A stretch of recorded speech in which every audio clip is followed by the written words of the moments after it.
go to the artificial intelligence. Your intelligence and your progress, something about the family. And I think every one of you know that Mala Kothari ji and Mahendra ji very closely related, and he will explain that. Yeah, Mahendra is my brother-in-law, and we were studying in Elphinstone College together. So that's how I know him since 1959.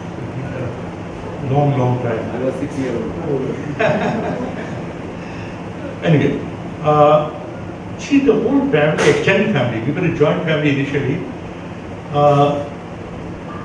are extremely well educated. I think that's the backbone of our family, in my opinion. We were 11 brothers and cousins who lived together for many years. Of these 11, 7 went to IIT Bombay. Now, getting one into IIT Bombay is difficult. We were very fortunate. 5 went to MIT. And MIT is rated as one of the top 3. It ranks number 1 very often, one of the top 3 universities in the world. So I think we were extremely fortunate that they could get admitted to what was perhaps the best university in the world. The next generation, fortunately, my wife and I have 4 children, and we have 10 grandchildren. So the 2 sons and 2 girls, the 2 sons are very well educated. Both have been to America. One got his master's from Columbia, and the other one has got his MBA. His wife also got an MBA from Bryant University.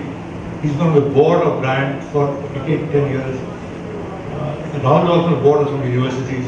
So they're all a little academically oriented. God has been very kind to me, I think. The 10 grandchildren are also all very bright. They get the mother's genes, you know. 6 of them have been to America, 3 have come back, but some are still there. And the rest will go to America. They all don't want to live there. See, when you get so much love and affection in this country, all of you know that we Indians love our children, we love our grandchildren. They all want to come back and receive that love and affection. So as far as the family is concerned, I think we are very fortunate. We have a lovely family, very well brought up, well educated, socially active. And my 2 sons are in the business. So we're very fortunate as far as that is concerned. Returning to IT or artificial intelligence? Yeah, so great family. In fact, this is also one factor which helps you in your growth. Because when your mind is free from the family problems and this thing, if you have got a good family, it helps you in concentrate in your business, your ideas, your industry, or other social and cultural your activities. Because if you are not happy with the family, so this is another big message that you should build up a good, happy family. And if you go on thinking about yourself, how can you be happy if somebody in the family is not happy? Or somebody in the family is not educated, or somebody in the family is not, in a position to earn his own livelihood. So that's a very important thing, that a good family also helps you in concentrate on your business and other aspects, other areas. Yes, sir. So now coming to back to the datamatics and this artificial intelligence which you are building, which is the core, and other services which you are providing to the users. See, when you look at information technology or IT as it's called, it breaks up into several sectors. Very old was the hardware sector. PC, laptop, mainframes, things like that. The next sector, which is very large, is software services. This is what TCS does, what Infosys does, for example. The next sector is IT products. This is what Microsoft does. The operating system and things of this nature.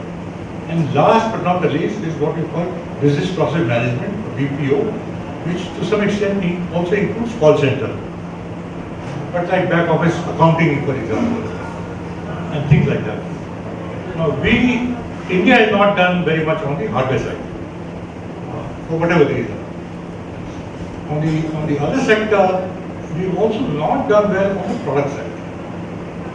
See, there is no Indian product, software product, which is recognized worldwide. There are a few instances, but they are very small and far between. On the business process outsourcing side, the call centers, for whatever reason, have seemed to migrate to the Philippines. For many reasons, and we can talk about why.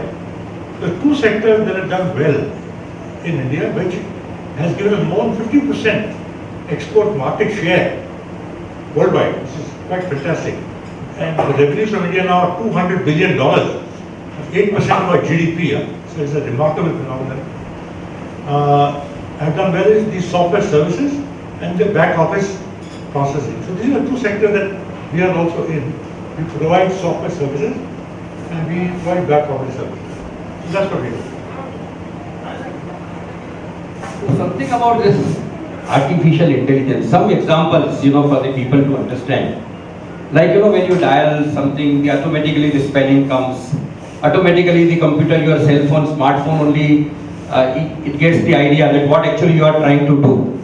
So something like that, but it's a layman this thing, so little bit in a proper understanding, so that we have a proper understanding of that. Well, the word artificial intelligence was in fact invented in the lab that I worked in at Project MAC, it might be in 1965. And Marvin Minsky, who headed the artificial intelligence group in that lab, I'm talking 65, 55 years ago. I remember he told me that, Dr. Kanodia, I will have a robot play table tennis with you very soon. But the fact of the matter is, it did not happen. I have not seen a robot playing table tennis till today. You have? Yes. Okay. Then I stand corrected. There is a robot that can play. Yeah, we have seen in cricket, the bowlers, the robo is throwing the ball and the batsman is batting. So of course, something like that has already come up. Yeah. Now, for a layman language, artificial intelligence tries to replicate what our brain does through robotic means. So it's a very simple way of looking at things. People get very worried about artificial intelligence. That what will we humans do if the computer starts thinking? That's a question that occurs to all of us. But I can tell you, a human being is infinite, in my opinion. We always find things to do. When the Industrial Revolution came, through the steam engine and James Watt, there was a lot of reaction as to what will we humans do now. Because the machine can do everything. But we found ways of keeping busy, and we are busier today than we were yesterday, right? All of us on the cell phone, all the time. So the fact of the matter is that we humans have a means, a method of keeping busy.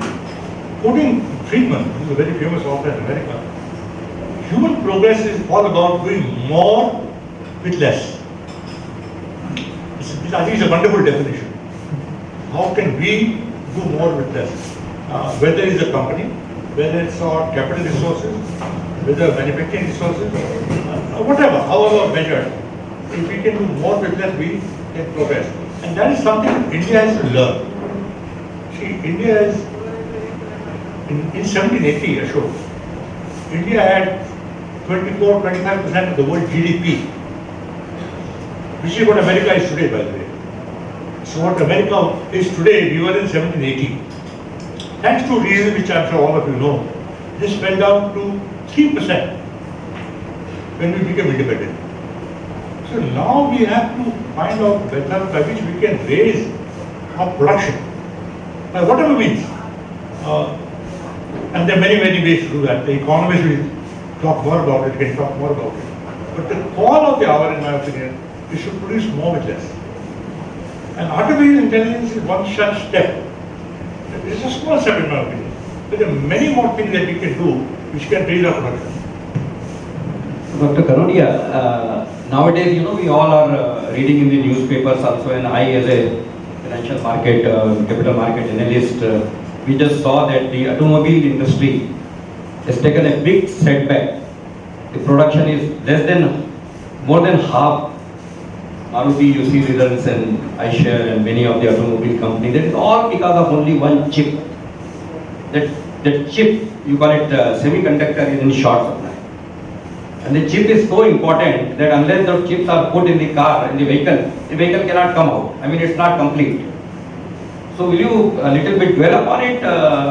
What is this semiconductors? Why in India we couldn't have ever think of even forget about building or trying? Now I think our Prime Minister and we people are talking that why not we set up this in next 8-10 years the facility of semiconductors or chips. So what is it about it? Something on this please. The chip is a small semiconductor device. It's kind of ceramic in nature, which enables the computer and many other devices to function. The manufacture of chips is extremely capital intensive. There are billions and billions of dollars that go into the manufacture of chips, and that is why very few countries in the world, like Japan, the United States, Korea now, China I think has started a little bit, have taken to manufacture of chips. Why is there a shortage? I don't know. Is there a willful shortage created? Some countries are playing the game, and I don't know the reason. But the fact is there is a shortage of chips. And because chips have become an integral part of not only cars, but our cell phone, and for most of our devices, there is a huge problem around the world. Can we get around it by making chips? In my honest opinion, no. Even if we try, it will take you 10 years before you can do something. How do we get chips? I really don't have an answer, to be quite honest with you. But it is certainly creating a huge problem for the whole world. Yeah, maybe because of I think COVID, you know, all over the world, many of these factories were closed, and even Europe and UK, if you see even now, in China also 1 or 2 cities are now fully again blocked. So maybe because of that, the shortage, and thereafter these people might have built up the artificial shortage to jack up the prices also. So having dwelt upon your personal life, your initial career, your Tata stint, your business, and see, can I take a last can some input from you, or maybe the last question before we come to the audience? Something about your social life, something about your social, cultural, your professional career outside the business, like you were the president of the Indian Merchant Chamber, most respectable, Indo-American Chamber of Commerce. You were originally, I think, in Devang Mehta's days in NESCOM, when at the initial stages, if I remember correctly. So how did you manage or balanced, and what message you have for the people to have the social, cultural and professional engagement outside is equally important than doing your business and family life? Something on that. Thank you, Ashok.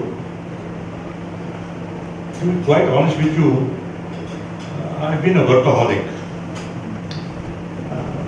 and very passionate about my work. So most of my time, till when I was about mid-60s maybe, was spent on my profession, my work. Spent 12 hours a day doing whatever was required. Then it dawned on me that 2 sons had done well, and they were very effectively running the company.